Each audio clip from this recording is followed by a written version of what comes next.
I'm living check to check. When can I put some money aside for me? You're watching Planet Happening.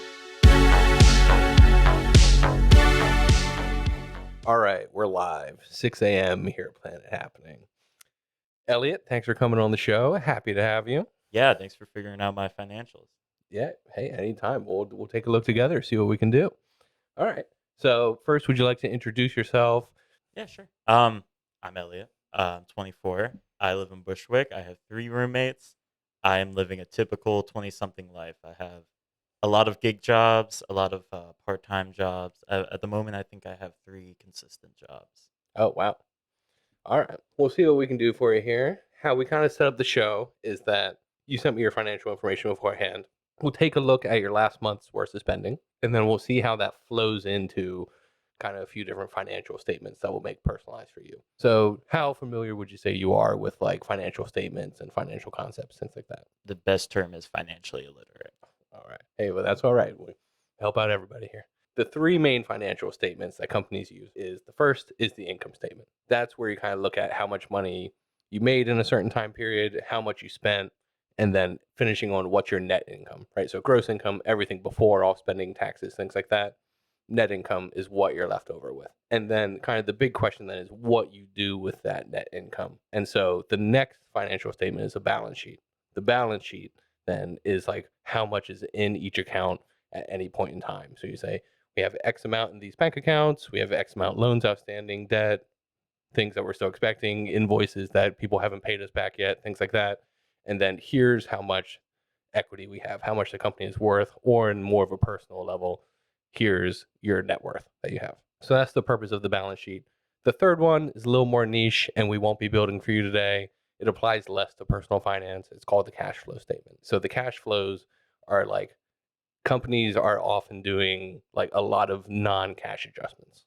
So a classic example of like if they're buying something they're going to use for multiple years, like a computer, they'll say we're going to use this computer for 3 years, and they'll spread out that cost of that computer over that whole time period instead of just recognizing the whole cost just when they buy it. But for personal finances, if you go out and buy a computer tomorrow, you're just going to say, in this month, I spent that much for the computer. You're not going to spread that cost across.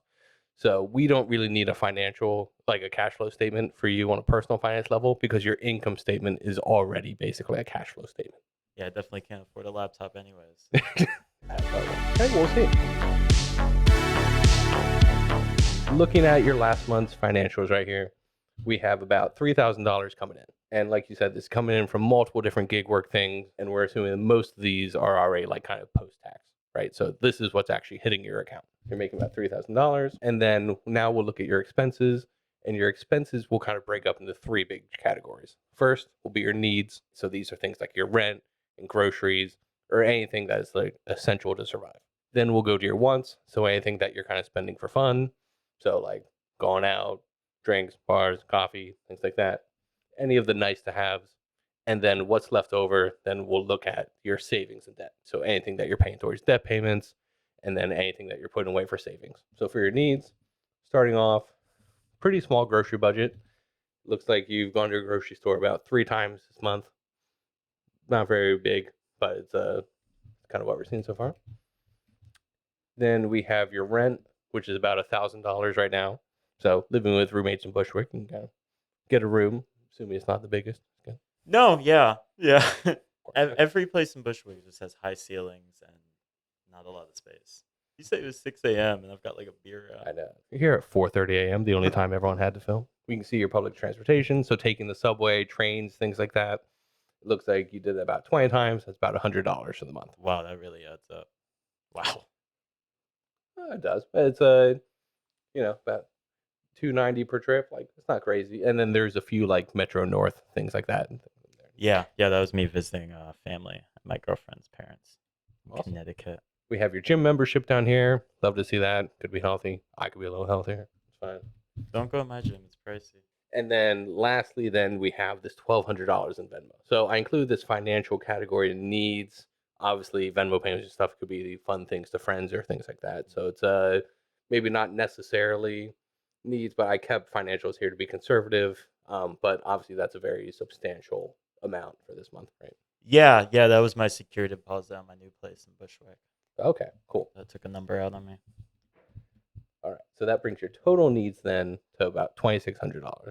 And then if we look down at your wants spending, gone out to the bars, you spent about $200, but that was over 15 times. So like not going crazy. You're not spending $100 or $200 every time you go out. You're not buying rounds for friends. It looks like you're spending about $20 every time you go out. So Yeah. not really irresponsible. And then you went to the movies twice.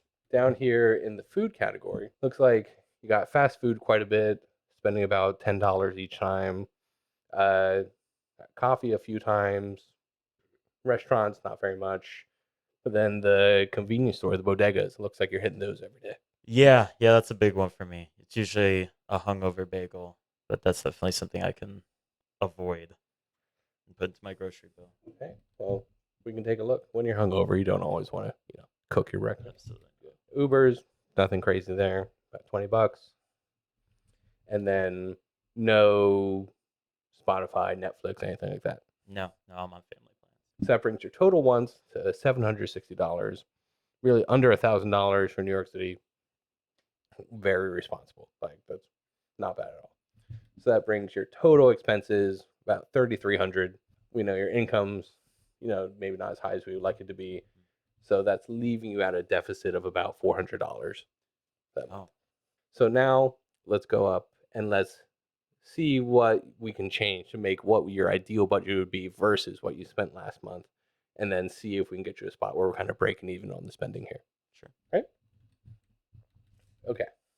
So first to start, is your income staying the same? No, actually, on Tuesday I'm starting 2 new jobs, so Oh, I'm no longer a congrats. gig worker. Thank you, thank you. They're simple jobs, but I will be making one of them $20 an hour, and that'll be for about 20 hours, give or take. And the other one will be just garbage. It's like 16.50 minimum wage, but it's for 16 hours. Okay. Hey, well, hey, everything helps. Absolutely. So if we're looking at those two together, that would put you about 2,600 a month. So a little bit lower than you made this past month. Does that sound about right? Yeah, yeah, it was a good month last month, so happy to be almost near that. Okay, well, that's great. Well, if we have a way to steadily keep making the same amount, that'd be good. Add some stability into it. So if we say about 2,600 a month is what we'll expect on a normal month after that. Now let's go down and see what we should do for the expenses every single month, right? So starting at the groceries, are you happy with this kind of $50 a month, or do you think you should spend more, a little more on groceries, or what do you? It definitely can't get lower. The way I eat, this is mostly like beans and tofu and just like anything to get protein and live. Um, I would like to be able to spend some more. I would like to be able to eat some different meals. Mhm. Usually, I supplement that by eating out, but I feel like that's taking a pretty penny on me. Yeah, well, for sure. But if the goal is to have a more stable budget, Mm. then yeah, then maybe it's better to put a little bit more in groceries here, there, and we can see where we can save on some of the other categories. Yeah, I wouldn't do anything intense. Maybe like $20 more on Okay, groceries. sure. If I could find a way to be comfortable with that. All right, so put $70 for groceries. Rent, assuming we're staying static. Your utilities, I was seeing about $40. Is that about normal with your split with the roommates and stuff? Yeah, some of that's in the Venmo too. It actually gets worse. Um, I would say that um, energy at our place is about $100 a month. Okay, just for your share. Yeah, which is Okay, crazy. okay, so I would increase that up to $100 a Must be like a hole in our house. month. Well, you'd be surprised. Your travel, you're taking the subway and the trains and stuff. Do you think that's about a normal month? Yeah, yeah. Unfortunately, Okay, we'll keep that about $100. And then gym, positive thing. I think we're keeping that like that's a normal amount. That's not per class or anything like that. Like no. Yeah, that stays flat. okay, and then the Venmo you said was your security deposit. So how much of this 1,200 of the Venmo was your security deposit? 1,025. Okay, so let's take that out and say you're not going to have that on a normal month, and then you have about $200 that you're sending to your roommates and stuff like that or whatever. Yeah, Right? that's mostly like energy and So that'll take your needs down from about 2,600 a month all the way down to about 1,600 a month. So that's already really helpful, right? That is more than covering that $300 hole that we had. Bars and drinks, we spent about $200 last month, but like we said, that was a going out a bunch of different times and not spending very much each time. So like this isn't like you're going crazy and spending $200 every week or something like that. So it's are you kind of okay with that amount? Was that a normal amount? You got a little more, a little less? What are you expecting? It was about the average amount. It's a little disturbing to see on paper, but I'm glad that I keep the expenses down even when we have later nights. Yeah, for sure. All right, so we'll keep that about the same. And then going to the movies twice a month, that's normal for you. Absolutely. I wish it could be more, but All right, I hear you. ticket prices. Nothing good coming out. It's rough. It's good. And now down to food. This was the bigger category, right?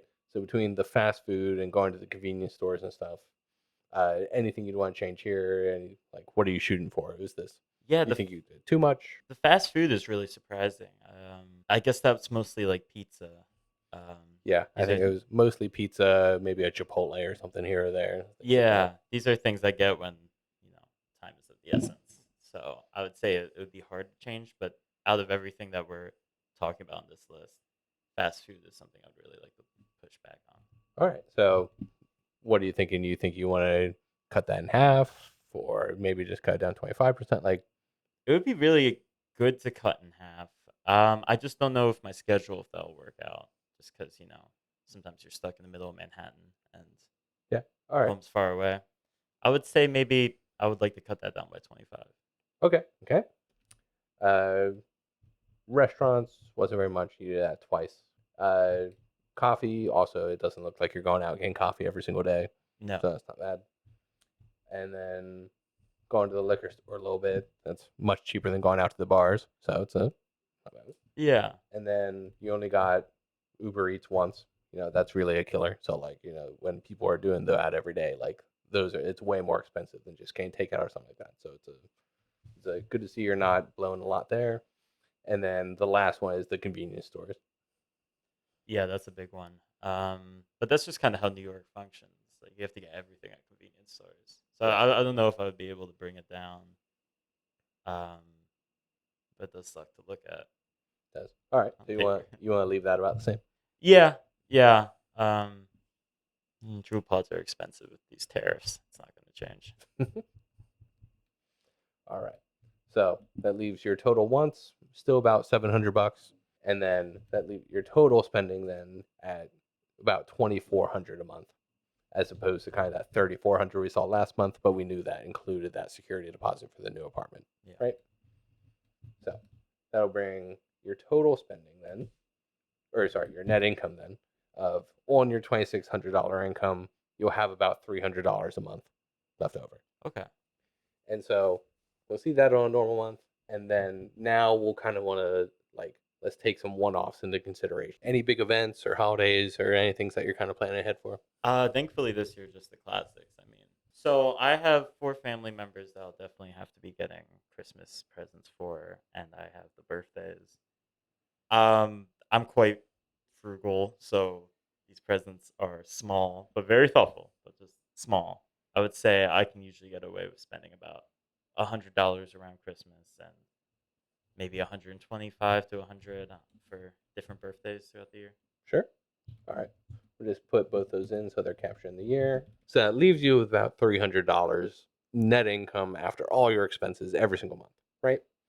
And so generally, when we're looking at building out a budget, right, they'll say about 50% should go to your needs, about 30% should go to your wants, and about 20% should go to your savings or debt, right? So those are kind of good general guidelines to have. With this budget that we're looking at now, right, this is saying about 60% to needs.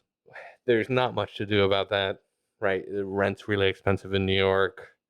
Uh, your groceries are already really low. There's not a lot you can really cut down on, right? So it's like that 60% is a little higher than that kind of 50% guidance, but there's not much wiggle room already baked into that 60% assumption, right?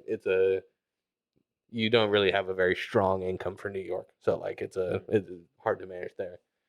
Uh, and then you're right on target, a little under that 30% for once, so that's fine. But then obviously with that needs being over 60%, right? Like you're only saving 10% of your income each month. That's Quite, not quite where we'd want it to be, but I'm quite proud with the wants percent. yeah, I feel no, like I'm doing great I there. agree. You're very frugal for how many activities and how social you are. Like, it's really good. That's awesome. Now, um, this savings percent, this 10%, that is actually my statistic on savings. That's what it would be if you make 2,600 a month and then only keep spending exactly like you did last month, but just kind of without that security deposit. Yeah. Oh, okay. Interesting. Okay. Yeah. I So guess I it's have some a savings. yeah. No, if you're making 2,600 a month and you're saving $270, that's almost exactly 10%. Wow. For the next section, then we'll now go take a look at where we can apply this 270 every month, and then see how that impacts kind of all your different. So normally we would go look at all your different debts that you have. You're in a really good spot, even for your income and everything, where you don't have any debt. Yeah, I'm very lucky there. No credit cards, no student loans, no car loan, all that good stuff. And so honestly, that's a really good spot. A lot of people can really struggle with that, where it's like if they're overspending on credit cards and things like that, then all of a sudden like that'll just put them in a bigger hole and get deeper and deeper and deeper. And then you're paying interest on top of all those other things. So even though you're living frugally and it's very lean and there's not a lot of wiggle room in your budget, you're not then also adding to that by adding interest expense with credit cards and things like that. No, I'm waiting until I have like a real financially stable job until I get a credit card. For sure. No, that's really responsible. So like that's a lot better. Right now your net income is flowing in here where we would apply to all the debt payments, but since you don't have any debt, it's good. And so now it's going to flow onto the assets and we can choose where to put this money every single month. So I'm starting off right now with the assumption that you have $500 in your checking. Yeah, about. Okay. And Hopefully. so we'd like to build up a little bit of savings. The general guidance is to have 3 to 6 months of your like needs expenses in a high yield savings account that you kind of have for in the case of emergencies. Whereas like if you got laid off or anything like that happened or whatever, like you could survive 3 months super frugally within your budget, and then like you wouldn't like be in an extreme emergency scenario. So I think shooting for that would be good. Where it's like with you, it's only like 1,500 for the needs, and so we'd be looking for about 4,500 to $5,000, like as your emergency fund. You have your 274 coming in every month, and then obviously December is a little lower every year for those presents and that placeholder we put in for birthdays and stuff throughout the year, right? But on the whole, that's kind of what you should have. So, so it would take you to about 20 months to save up that $5,000. Well, It's a little faster than I thought. well, it's a that's just purely on that no interest or anything, right? So let's if we put that in a high yield savings account, here you'll see you add your amount in there, and then you'll see this interest. So right now, high yield savings account are getting about 4.5%, and so it's not very much at first. Where it's like just with a few $100s in there, you're only making $1 of interest here on your first month. But like as that goes on, you'll start making interest on that money, and then actually, yeah, you'll make it a whole month sooner than like you'll be at $5,000 in 19 months Wow. instead. And so you have that saved up, and then we could kind of invest the rest of that money into the market, or if you wanted to set it aside for a special, like specific purpose or something. I've always been interested in the market. I just do not have the brains for that. Well, that's the good thing. I actually saw something came out last week that there's more ETFs than there are stocks anymore. What's a ETF? Oh, sorry. An ETF is an exchange traded fund. And so before, you probably heard of an index fund. Yeah, lately. An index fund would be you would hire a financial advisor to then like try to replicate the market basically. So they would go out and say to buy a specific amount of stocks with your money and then say, okay, this having all these different holdings and all these different stocks roughly replicate the market. So you're not just buying one specific stock and then if bad news comes out about that company or there's fraud or there's something like that, but like it's not you're not going to lose everything overnight. You have broad exposure to the entire market, but that was someone's job trying to replicate the market by buying a little bit from all these different industries. And Okay. there's all different types of index funds. You could do I want to buy an auto index fund and they buy all the different car makers. You could do a tech one, they buy different tech companies, a healthcare one, things like that. But now they make these things called exchange traded funds, and companies will build them, but you can buy them just like a stock. So now you're not paying some guy to do that work for you. It's already an offering, and you can just buy a healthcare ETF, and it already has all the exposure to the different healthcare companies, but you can just buy it just like you would an Apple stock. Like normally you could log into your broker, just type in Apple, it'll come right up. Here you could type in any of those ETF names, and there's thousands upon thousands of them. Like we said, there's literally more ETFs than there are stocks now because they've made every single different combination of every different type of stock, right? And say, oh, hey, if you want this but not that, and do this and do whatever, like there's an ETF for it. There's millions. So, uh, And somebody in my kind of financial situation could do that. Put yeah, it into an no, ETF. like I said, you can buy them just like any stock. So you could just open up a brokerage account, Robinhood, E-Trade, Schwab, whatever, and just type them in like any stock name, and you can just buy them perfectly normal. Wow. And so there's really safe things. You don't really have to know about investing. You can just buy into the general market because there's entire market ETFs. Hmm. So the biggest one is called SPY, SPY, but that's replicating the S&P 500. Oh, okay. So like if the market goes up, which normally it does about 7 to 10% a year on average, then just buying that ETF will replicate that market performance overnight, and you don't even have to think about it. So if we put this money then into a brokerage account, assume conservatively, like I said, more recently in more recent years, it's been closer to 10% a year for the stock market performance, but we can assume 7% here, which has kind of been more of the historical average. And then just putting that in after you already have your emergency fund and still putting in that $300 a month, that grows to almost $5,000 then, like in a little more than a year. Wow. Yeah.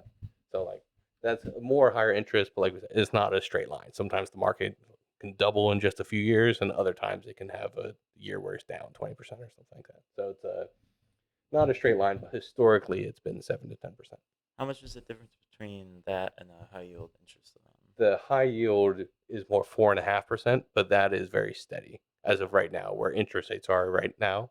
Like it's been staying around that for the last few years. Do you think it would So, be more worth my time to do something more like this? not so for an emergency fund because like if it's if you have that in a specific stock or something and it goes down 50% tomorrow, you lose half your emergency fund, Yeah. right? So for an emergency fund, it's better to keep that in more conservative investments for if you're trying to grow your wealth, especially as young as you're going to benefit a lot from putting money now in the market and then keeping that until retirement. And that'll pay dividends because you'll be making interest your whole career. Okay.